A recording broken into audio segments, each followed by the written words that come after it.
Hey, welcome back to my YouTube channel. My name still remains Oboypapi. If today is your first time being on my YouTube channel, please subscribe to receive more content like this. And don't forget to smash on the bell so you can receive notification whenever I drop a new video. I also appreciate if you hit on the like button. Last but not the least, don't forget to drop your comment because it matters to me a lot. I will be right back. With the introduction of providing ID cards before mobile money withdrawals, however, made transactions kinda complicated. A lot of individuals have asked whether there are any way to avoid the use of ID card before making withdrawals. As with any change that heavily relies on human dedication rather than the tech side of things, hacks are possible.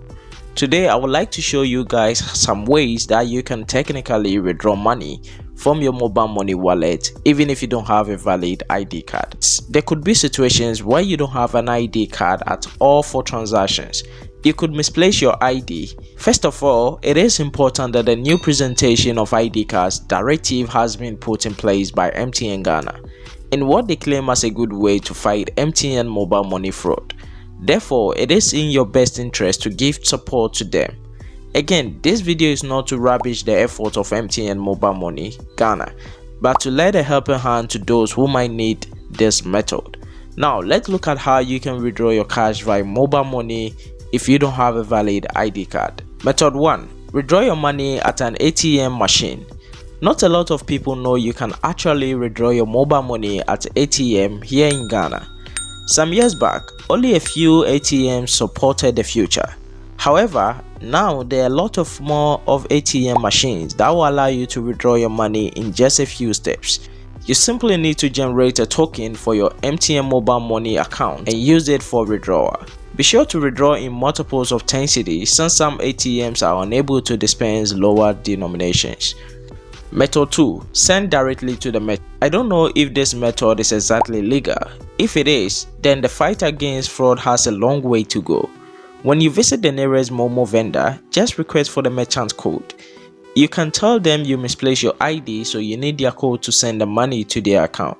When he or she agrees, you send the money to them using MoMo Pay option. Then he or she gives you the cash. With this method, you skip the means of providing ID before cashing out. This method works better if the mobile money merchant is registered as an agent and he or she is your friend. It will be happy ending if the charges will be added to the money sent. The third method is send the money to a friend who has an ID. Sometimes the old ways are the best ways. If you want to withdraw but don't have an ID card, it makes sense to send it to a friend who has an ID card to use for withdrawal. A friend can cash out by themselves and give you the cash, or simply give you the cash and keep the e-cash on their wallet. The problem with this method is that you might end up paying double charges. However, if you really need the money and can't afford to wait, then this is a good way to get your money even with no ID card. Again, make sure you send the money to someone you trust to avoid any misunderstanding when it's time for them to give you the cash.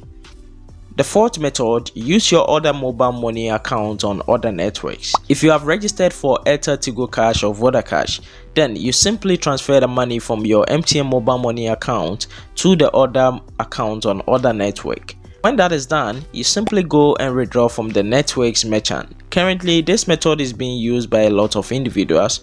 However, the method will soon be out of date, and unless in case other mobile money networks also demand an ID card. The last method is using the third-party services to make payments and transfers. Third-party services like SlenderPay and ExpressPay can help you transfer money from your MTN MoMo account to your bank account or other account. By doing this, you can use the ATM of your bank to make a withdrawal. This method, although effective, is unattractive to me due to the huge charges that these third-party services charge. So I won't strongly advise anyone to use this method.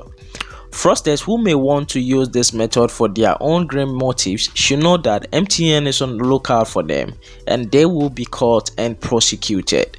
See you on the next episode. Thank you. I've been feeling lonely. I've been feeling staring at the pictures on the walls. Every time I see you with some other